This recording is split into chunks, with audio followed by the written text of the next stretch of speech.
Although I do consider myself like somebody that's really tough to mentor. Believe me, I never wanted to start a business. I never really encourage people to get into entrepreneurship. I don't. I actually discourage people to get into entrepreneurship.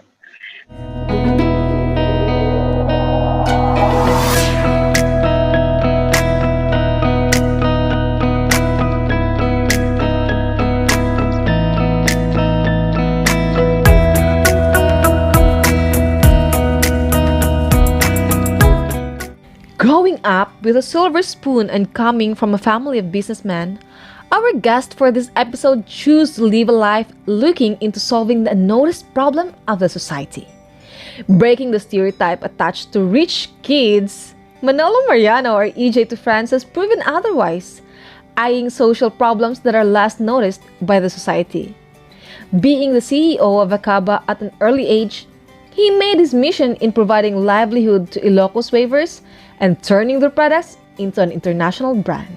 And not just that, he is now engaged into helping rise up the quality of one education system in the country that is given less attention with the ALS.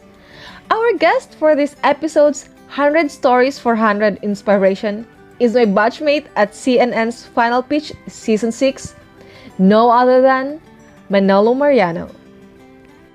So let's start. Basically, as I've told you, the purpose for this interview is to inspire young aspirant for entrepreneurial activities. At the same time, how they will be able to, with the pandemic, kasi that's where the challenge comes in. How they will be able to navigate the arena.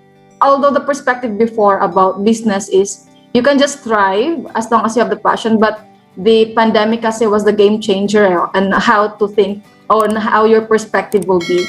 So, given the scenario, let's talk about first who is EJ before establishing your name in the industry. First of all, let me remind you that I genuinely feel like I am not a very established person in the industry.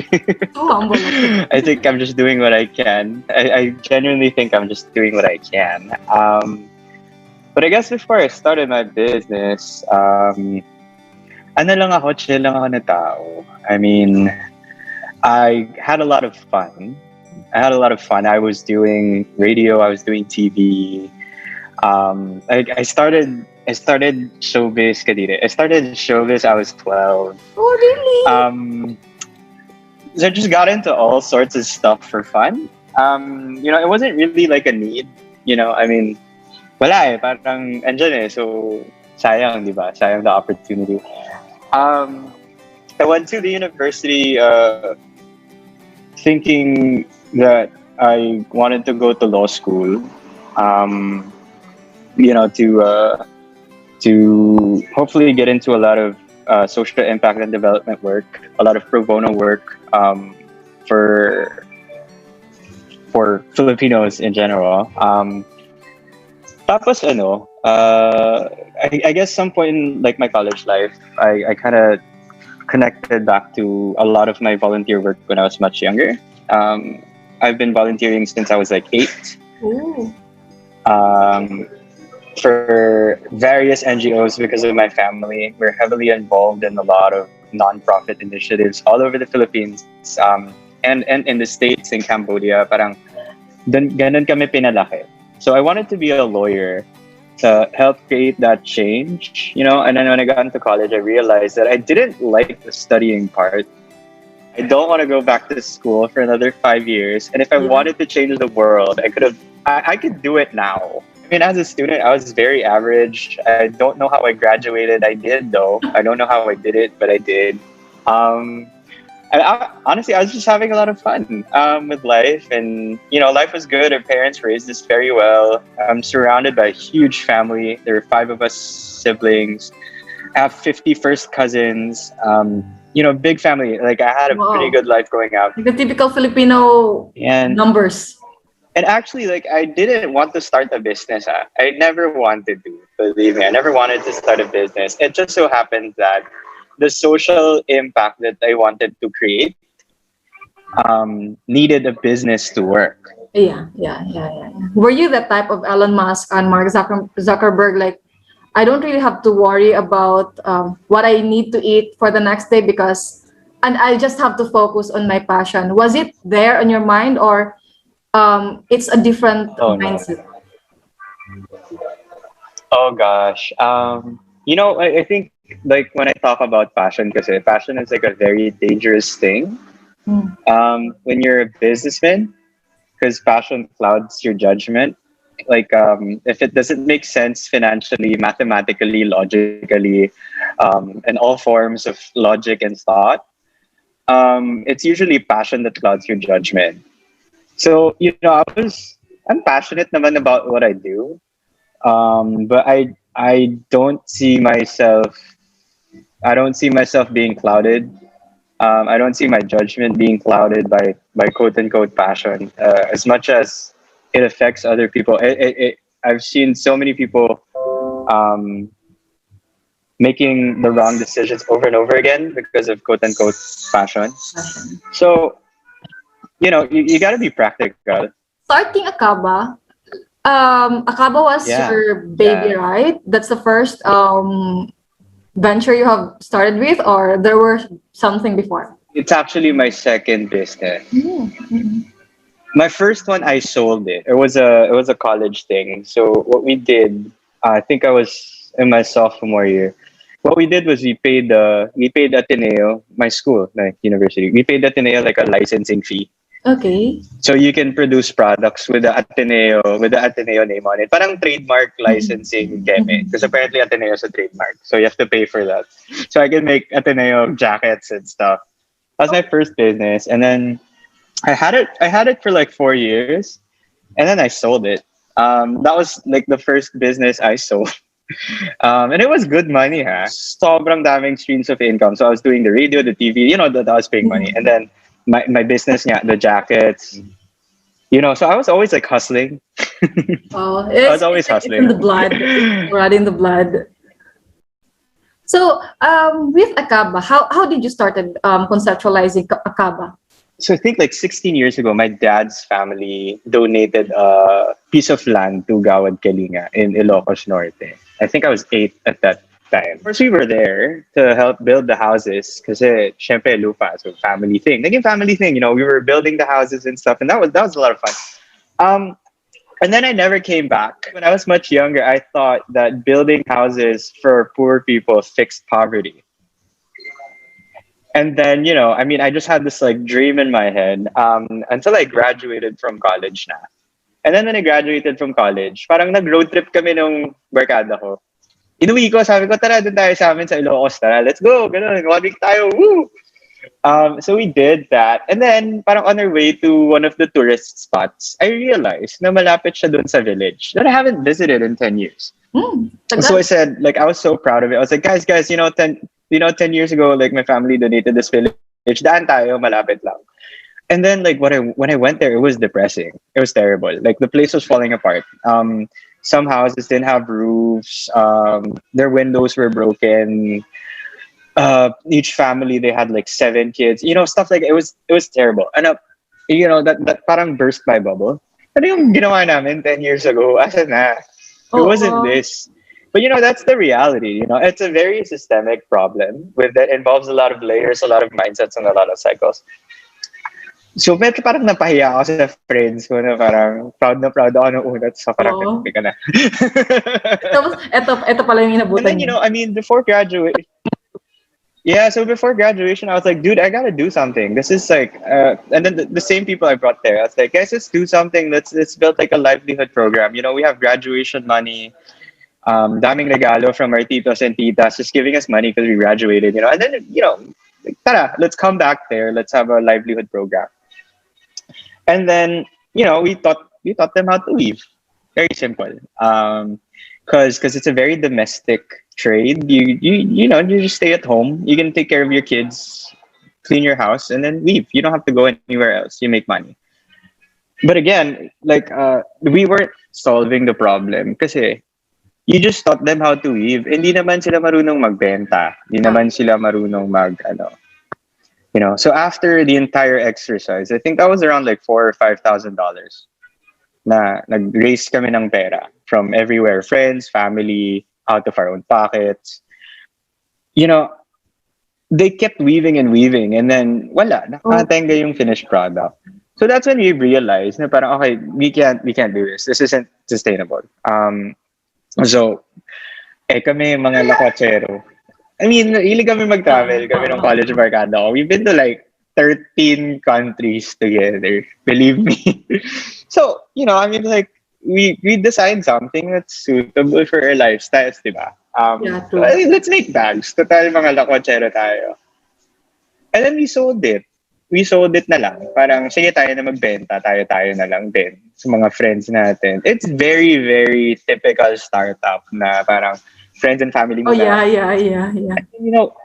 We just kept doing it over and over again. Parang, ubos na gawa tayo ulit. And then, it started being an actual thing. And we realized we needed more money. We needed more investment. And we needed more commitment. So eventually, like, we quit our jobs after a year and we went full time, and that's how it happened.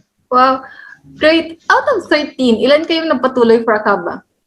6 of us, and then eventually 4, and then eventually 2, and then eventually me. Well, you have to understand. It's been 7 years. So it's been a very long journey. Ooh. It's been a very long journey that's taken us all over the world, literally. It's literally it's given us so much opportunities all over the world. And eventually you just realize that there are better opportunities, and that's fine. Obviously, it's the pandemic. So it's on pause right now. I'm focusing on my charitable works. I'm focusing on my foundation. I have a foundation. I have a nonprofit.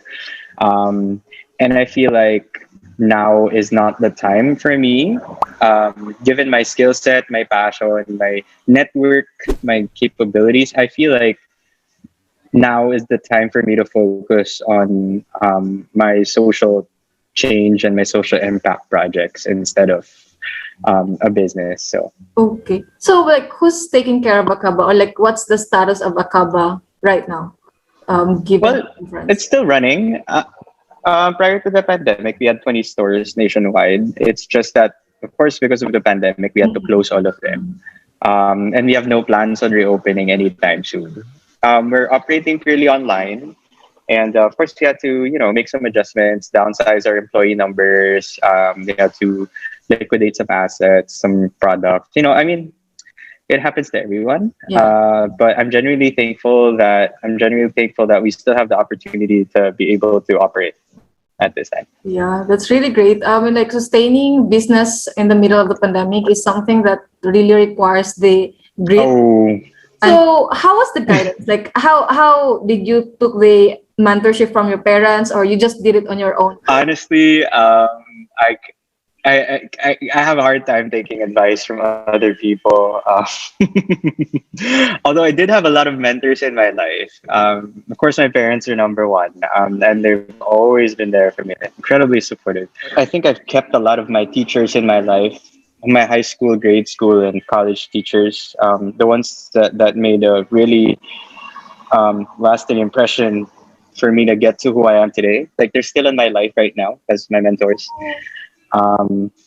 My investors, my former investors for Akaba that I bought out. So we're still in touch. They still help me a lot. They're Singaporean, Indonesian, German.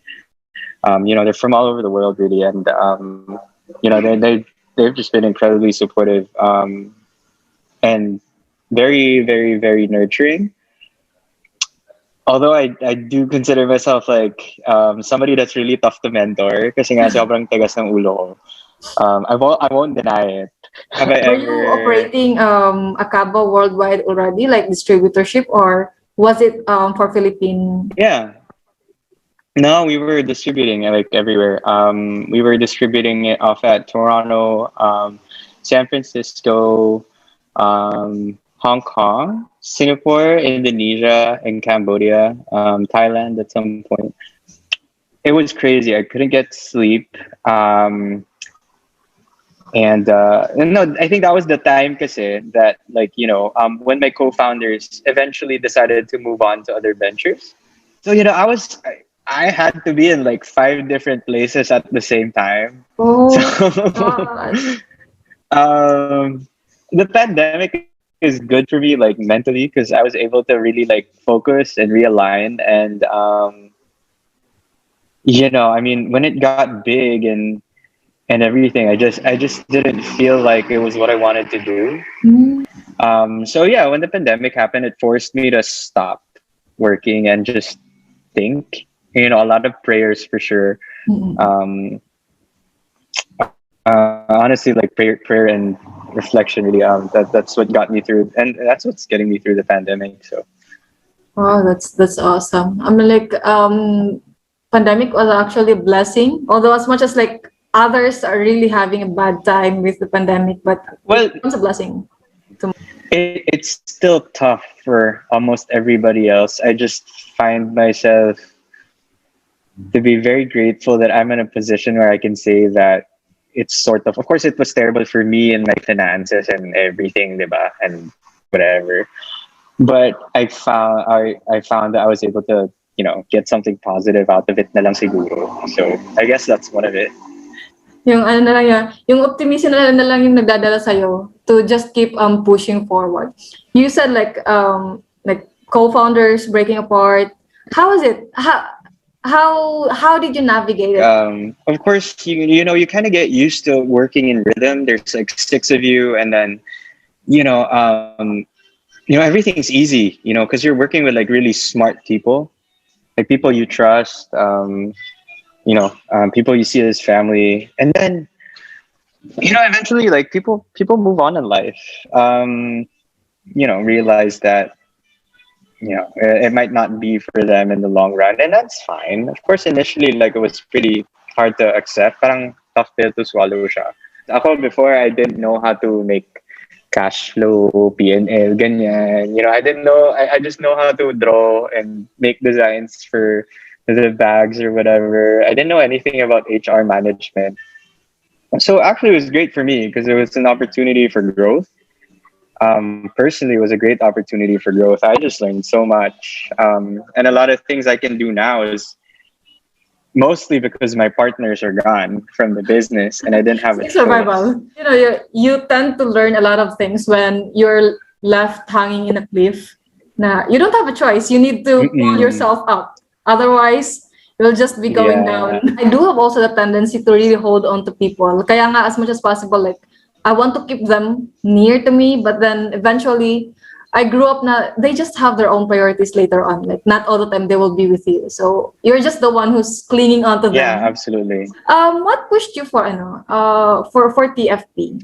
Honestly, I've been on TFP before.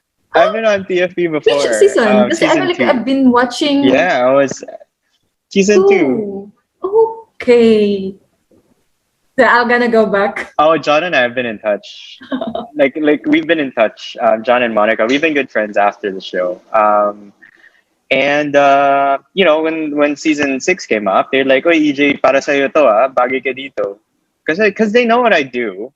Like they know I'm really like have a heart for social impact and change and everything, and they're like, man, come join the season again, and come join the show. And I said, yeah, sure, let's do it. And tapos yun, I proposed my project, and hopefully we're gonna have it funded. And the crazy thing no is that you Yeah. didn't pitch for what they have liked for. Like iba yung pinitch mo pero iba yung nagustuhan nila. So like you don't really expect everything that Yeah. you Did wanted you to watch the do. episode, ba? Yeah, yeah, Did you yeah. watch? Did you watch the episode? Did you watch the episode? Yeah, I was Weird, no? Like my best friend and I, Moses and I, like we came in there like thinking that we were gonna get the for-profit funded. And then Joel comes back to us and says that he's gonna work with us to do the nonprofit. And I was like, "Are you crazy?" And he's like, "No, he's not crazy." And we are very much hard at work at developing our program. We are in the final stages of planning, and hopefully we get to launch in a month or two. And I'm so excited to just share it with everybody. That's great. So let's talk about then about this non-profit venture that you have. What does it basically do? Just for the information about what Yeah, for sure. A lot of things really, but I think to simplify, it's using technology to dispense quality education for underserved education sectors. And one program that we're working on is the alternative learning system of the Department of Education. So if you're familiar with the concept of K to 12, basically K to 12, diba? I mean, basically you have to go to school every day, ganyan, for 10 years. But honestly, like there are other sectors in society that are not as fit for regular school. You have differently abled people. You have people with developmental or mental health issues. You have people that got pregnant early, or people that started working early. So these are the kinds of people that can participate in the education system because they can't go to school, because of so many reasons. They have to work, but that doesn't mean they shouldn't. So, and that actually accounts for around 20% of our population. So that's a big chunk. That's a huge chunk of people. And the only reason why they don't have diplomas or whatever is because they can't attend school, Yeah. because their lifestyle and their social conditions aren't allowing them to get into it. So DepEd has this alternative learning system where it's basically a flexible education program, um, and you just have to pass a certification exam. And if you pass that exam, you have a junior high school diploma or a grade 7 diploma. And I feel like, well, no, that's the education kasi that we're trying to. That's the education that we're trying to push using our digital platform. And it's really exciting because we have a lot of people on board for this project, like a lot of organizations, a lot of I names that could I can't share imagine. right now. Yeah. Um, a lot of them are super sikat Filipino Americans in the music industry and in the film industry. It's big.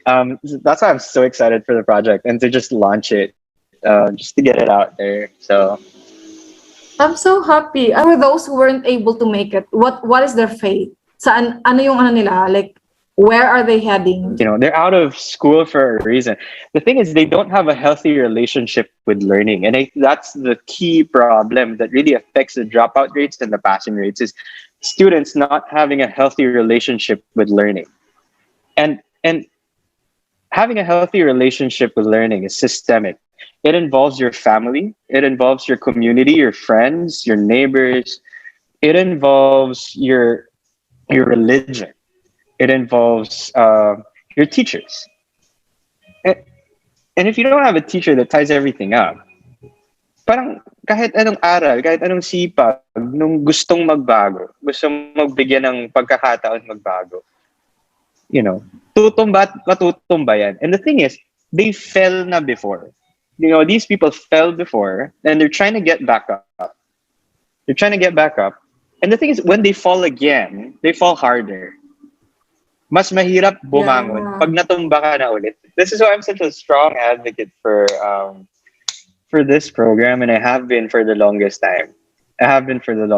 Like I said, like when LaSalle started their ALS program back in 2008 or 2009, I was still in high school. I was one of the first few volunteers. Kami ni Moses, yung best friend ko. So you were Kami yung teaching? isa sa mga pinakaunang volunteers noon.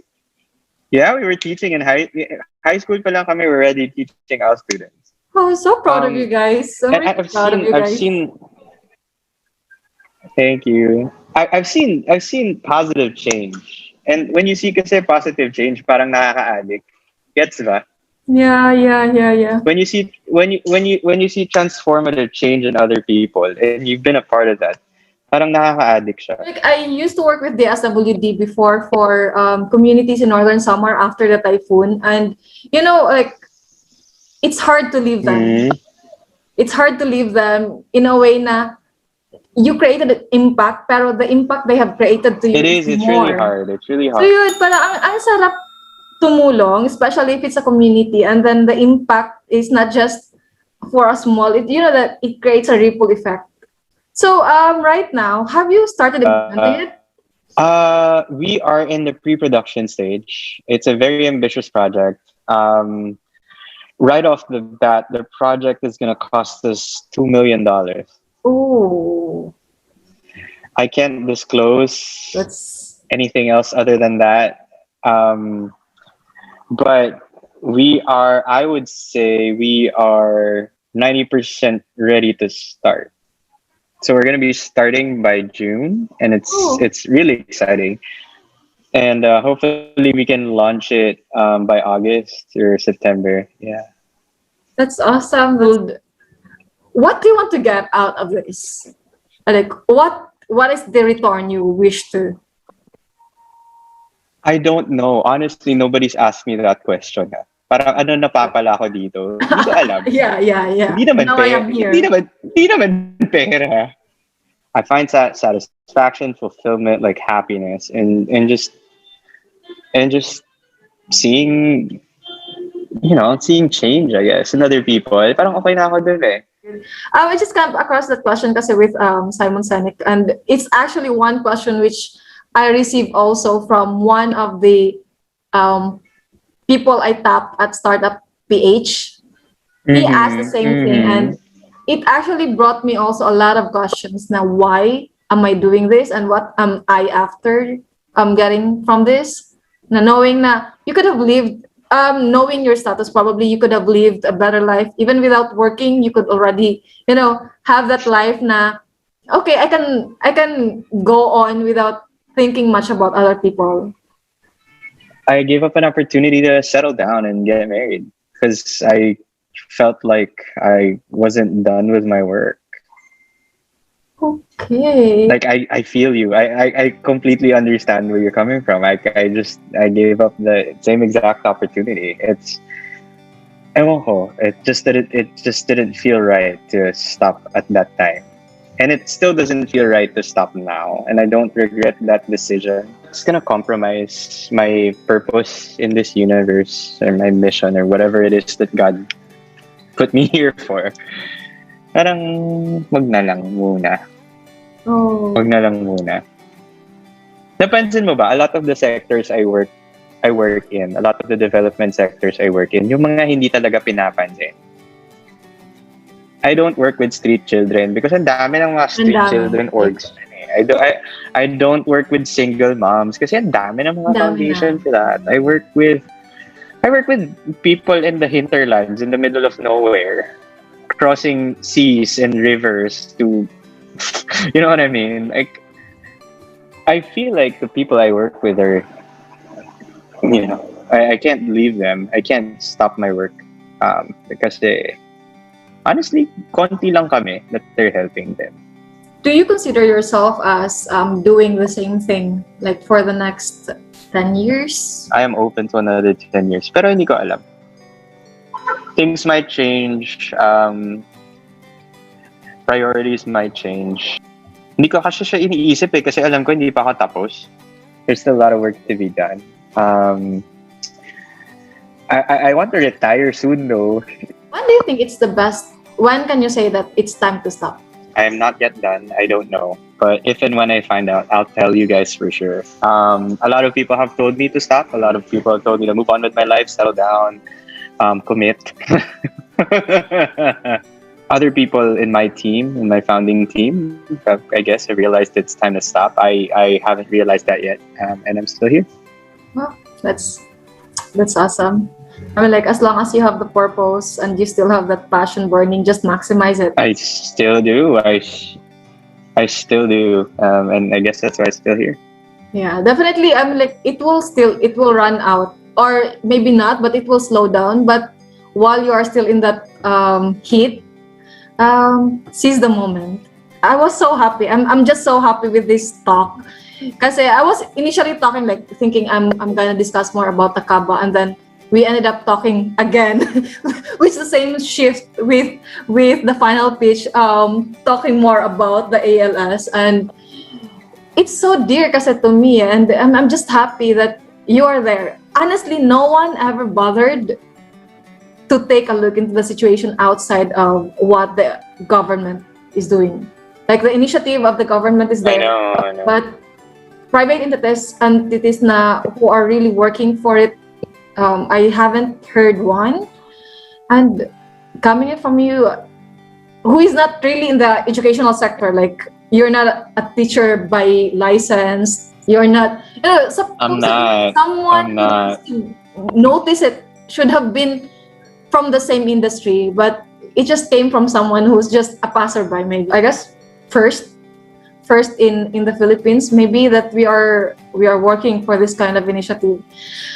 I couldn't express It is. my excitement like the way you are excited. I couldn't express my excitement of how your project will be able to change a lot of Filipinos.